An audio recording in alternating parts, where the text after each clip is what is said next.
Zach Berkowitz, captain of the men's lacrosse team here at Guilford College. Zach, we're really excited to have you in today. Just to get the ball rolling a little bit, tell us a little bit about how you got into playing lacrosse and then how that influenced your choices in high school and then ultimately to play college lacrosse. Well, funny story, I picked up the lacrosse stick the first time in like 7th grade, and my friends that I grew up with, they're like, oh, you should try it. And I was like, all right, I'll give it a shot. And then I played and I rode the bench for a good solid year. And I came out of it really out of shape because we didn't run or anything because it was 7th grade. Who runs in 7th grade? So then I didn't play my 8th grade year or anything, and then my freshman spring of high school, I played it, fell in love with it, and played every single season, summer, fall, winter, spring, for 4 years straight.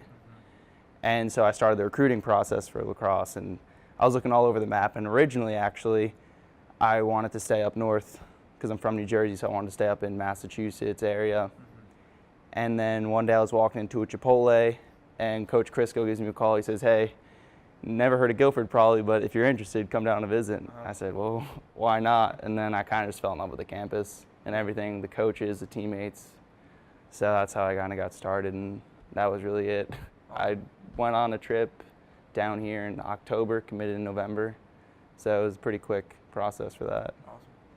So when you're getting mentally prepared before a game, what is your go-to pregame music? I used to just kind of shuffle on Spotify, just kind of like anything. But I've recently been into a lot of like metalcore, which is interesting. That's like super old kind of thing. But yeah. I was into like A Day to Remember, We Came as Romans, stuff like that. I love it. I just love it, man. Between I don't that. get that response very often. Yeah, no, it's super. I don't know anyone else who listens to it. So like it's super personal to me because it's something that I've grown up around for such a long time. So when I hear it, it's just like, it kind of reminds me of home, sort of. It's just a comforting thing. Nice. Yeah. You're a junior. Yeah. What are your plans after Guilford at this point? So as of right now, I'm in the process of applying to the Marine Corps Officer Candidate Program. So I just sent in my application. I should actually probably be hearing back in like a day or two. So if I do that, then my plan will be go to Marine Corps training and become an officer in the Marine Corps. And if not, I'll find myself somewhere else in the armed services. That's what I'm going to do.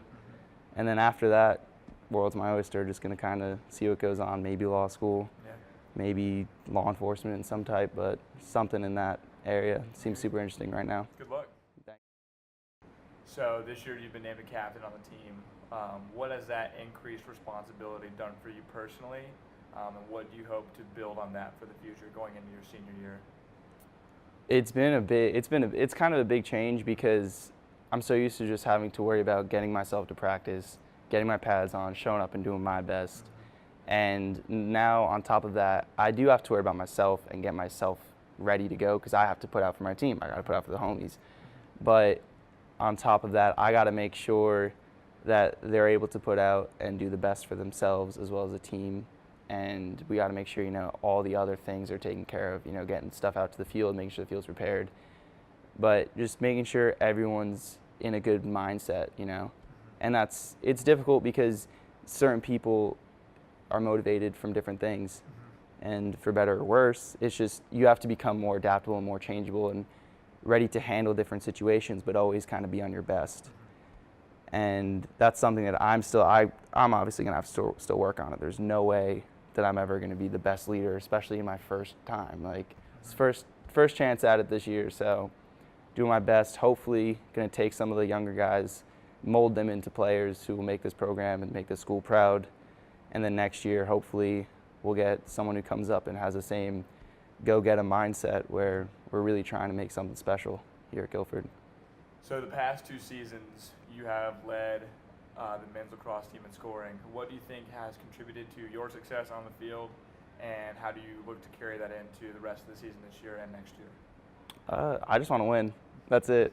Like I want to win so bad, and that's what I'll do. And I just kind of fell into that role. I never really made it my goals to score the most points. It's never been my real driving mentality. It's just, if that's what it takes to win, then that's what I'm going to do. And especially this year, there's a bunch of different dudes who could take that. And honestly, I don't care as long as we're winning games. And I think that's the mentality that kind of is switching over, in especially in my mind, where just everyone scores, and I want people to pass that because that would be awesome. You know, if we have 3 guys scoring so many points, and I hope that other people don't see it as the same thing, or I hope other people don't see it as their personal goals to be the leader in this, to be the leader in that, unless that means that we're winning, then there's nothing wrong with that. And so that's really it.